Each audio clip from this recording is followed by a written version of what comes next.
ఒక వ్యక్తి మీద అసూయ పడిన మరుక్షణమే మనకు పతనం ప్రారంభమైపోతుంది. వ్యక్తిని దేవుడు పైకి లేపాలి అనుకున్నప్పుడు ఆ వ్యక్తి యొక్క అభివృద్ధిని ఎవరు ఆపలేరు.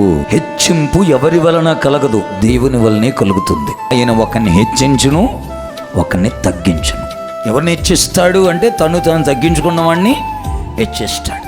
మనం ఆరాధిస్తున్న దేవుడు దీనుల దేవుడు. గర్విష్ఠులకి పొగరబోతోళ్ళకి దేవుడు కాదు ఆయన, వాళ్ళకి విరోధంగానే ఉంటాడు. ఆయన దీనుల పక్షంగా, ఆయన అండగా, వారికి కొండగా, వారికి కోటగా ఉండిపోతాడు. ఇప్పటికే దేవుడు మనల్ని చాలా ఎక్కువ చూస్తున్నాడు, ఎక్కువ గణపరుస్తున్నాడు.